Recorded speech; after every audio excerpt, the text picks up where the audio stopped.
Should I do a timer?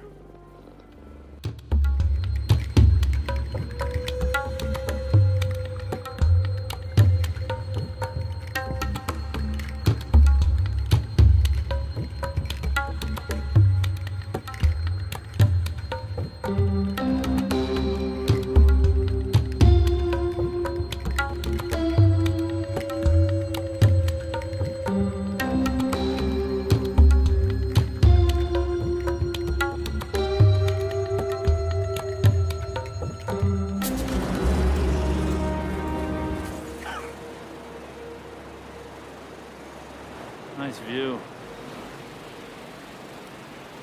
Film diawali dengan memperlihatkan Raymond dan kawannya yang bernama Trent sedang memasang peledak di sebuah jembatan. Mereka berdua adalah spesialis peledak. Perfect timing.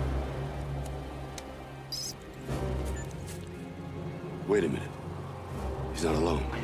Karena pertentangan keinginan antara Trent yang tetap ingin meledakkan jembatan tersebut dan Ray yang ingin membatalkannya karena si target membawa sang anak, akhirnya membuat mereka bertengkar dan berpisah jalan setelahnya.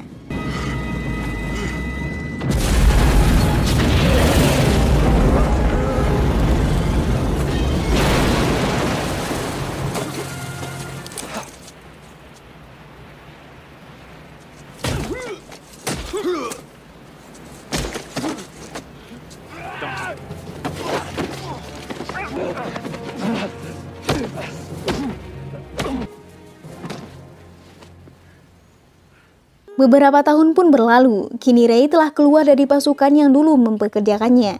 Dia menjadi ahli peledak bayaran yang seringkali disewa oleh orang-orang yang membutuhkan jasanya.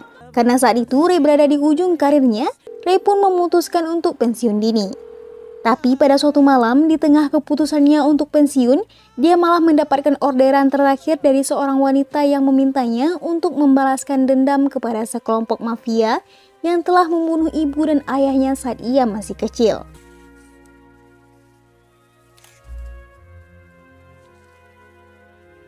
These guys are killers. They'd be doing the world a favor. Suffered, but it was too small. So he should have walked by something he shouldn't have seen. Awalnya Ray menolak orderan tersebut, tapi karena merasa tertarik dengan sosok wanita ini, apalagi suaranya yang bikin candu, akhirnya Ray menyetujui permintaan tersebut dengan satu syarat, ia tidak boleh menemuinya.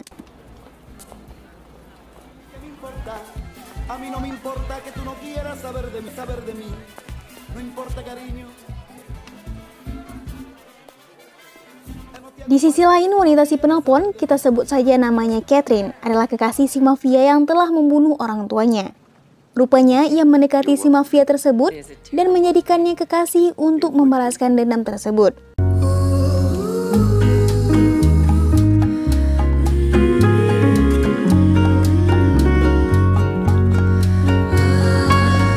Akan tetapi karena ia terlalu takut, akhirnya ia memutuskan untuk meminta bantuan Ray.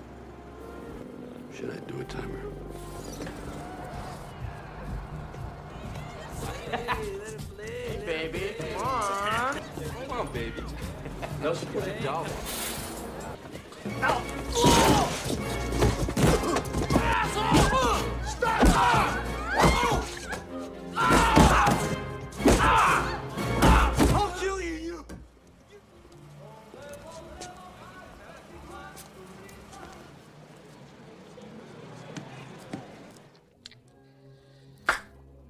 Ray pun mulai beraksi dengan menghabisi satu persatu anak buah mafia yang dulu ikut dalam tragedi pembunuhan orang tua Catherine.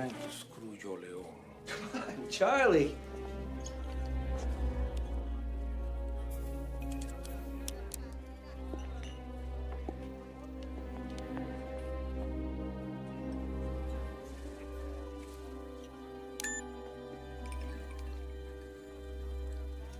See you, Manny.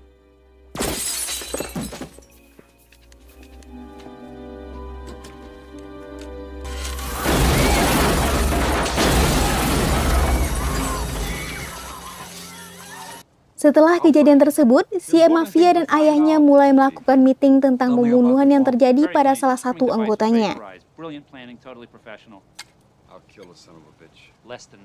So this target wasn't territorial. Mereka pun menyewa salah satu ahli peledak dan ternyata itu adalah Trent. Si ayah mafia mempercayakan Trent untuk menangani kasus ini dan melindungi anaknya. Dengan kekuasaan yang dimiliki ayah si mafia, Trent pun dengan mudah masuk ke pasukan polisi anti bom di kota tersebut untuk mengambil alih kasus pengeboman yang sedang mereka tangani.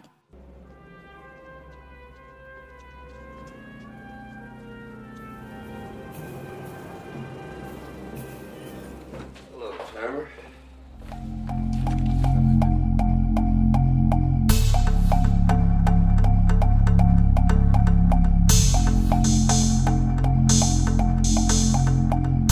Di tempat persembunyian Ray, kita bisa melihat bagaimana ia merancang peledak lengkap dengan susunan rencananya dengan teliti. Tempat persembunyian ini juga dipasangi ranjau bom yang siap meledak apabila tempat tersebut dimasuki oleh orang yang tidak diinginkan.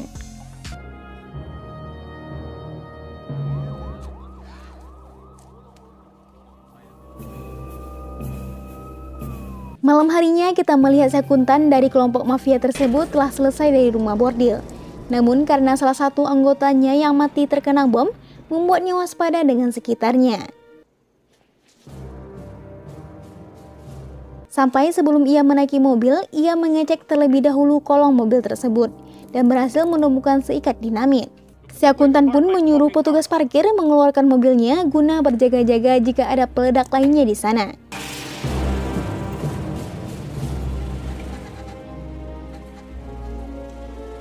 Namun ternyata semuanya aman-aman saja sampai ia tiba di pintu luar.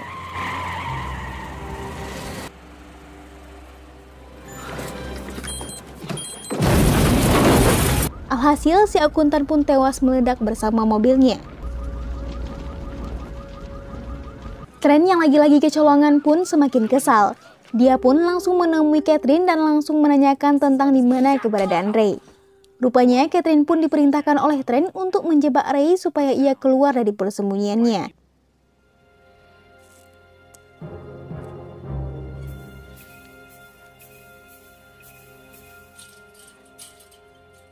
Sementara itu, di sisi lain, Ray sedang merakit bom ketiganya sekaligus bom terakhir untuk ditujukan menghabisi si anak mafia itu.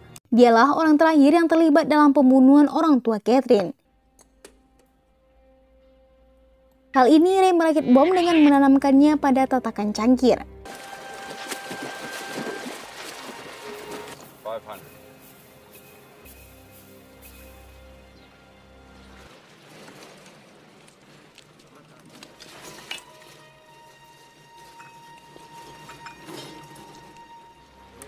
Okay, I'm out of here.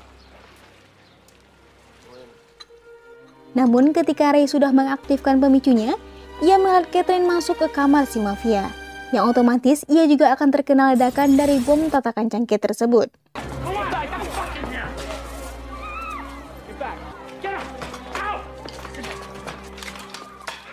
Ayah si mafia jelas sangat kehilangan melihat anak semata wayangnya kini terbaring di dalam peti. Ia menyalahkan kejadian ini kepada Trent yang telah ditugaskan untuk menangani kasus ini. Ia pun menyuruh Trent untuk menangkap orang yang membunuh anaknya sebelum jasad anaknya dikuburkan. Understand?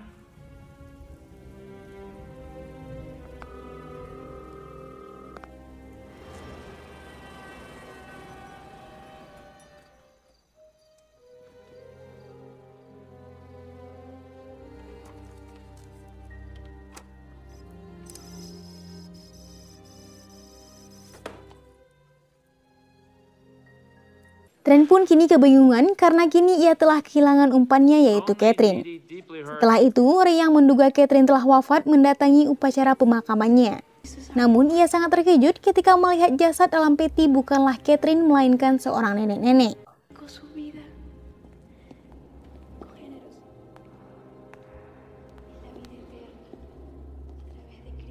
Dan saat ia akan keluar dari gereja, untuk pertama kalinya Catherine bertemu dengan Ray. Catherine mengatakan ia telah memalsukan kematiannya untuk lepas dari rencana Trent supaya bisa bertemu dengan Ray.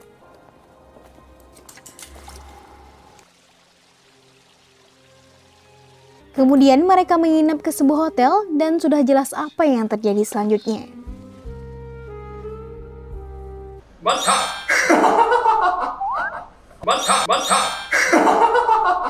Trent pun akhirnya mengetahui bahwa Catherine memalsukan kematiannya. Dengan menyebarkan seluruh anak buahnya di setiap hotel, dia pun akhirnya menemukan di mana mereka menginap.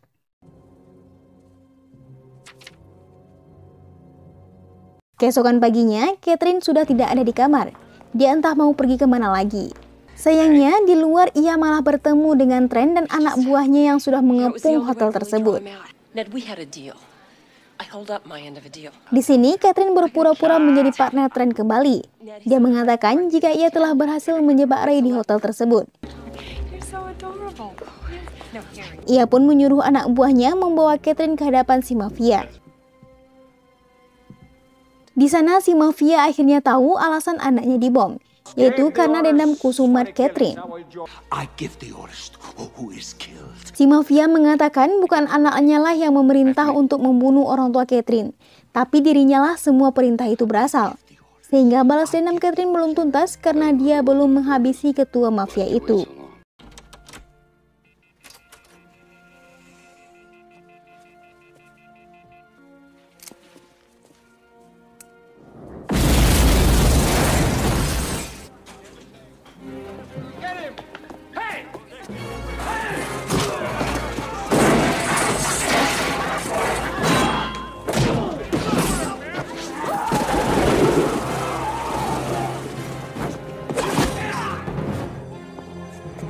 Di hotel, Ray berhasil membebaskan diri dari kepungan anak buah Trent. Setelah kejadian itu, Trent pun memaksa Catherine untuk menelpon Ray kembali dan mengajaknya bertemu. Ray yang awalnya menolak, lagi-lagi terpengaruh oleh Catherine. Akhirnya mereka bertemu di sebuah tambak kepiting.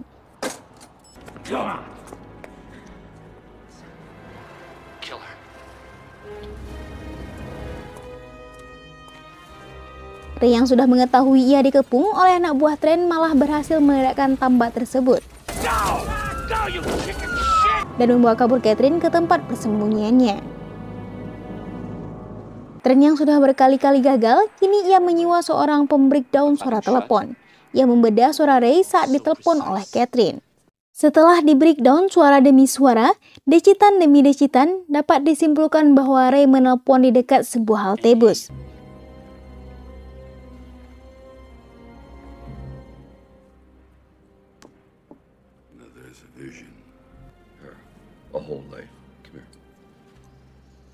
Setelah membaca rute pemberhentian, akhirnya pencarian pun semakin dipersempit.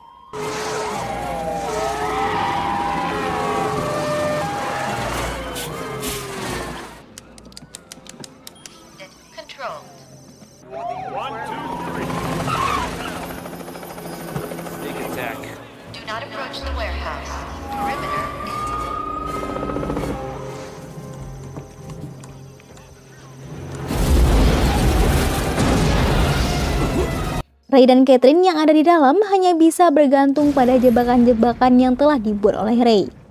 How's that feel, Ace?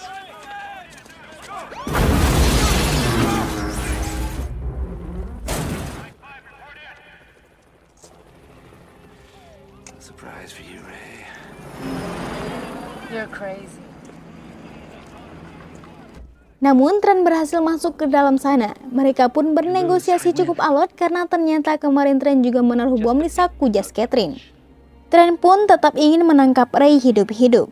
Setelah langkah kaki Trent semakin dekat, akhirnya langkah kaki Trent menginjak bom dan ranjau itu. Beruntungnya, Ray dan Catherine berhasil masuk ke dalam bunker sehingga saat tempat itu meledak secara keseluruhan, mereka pun tetap selamat.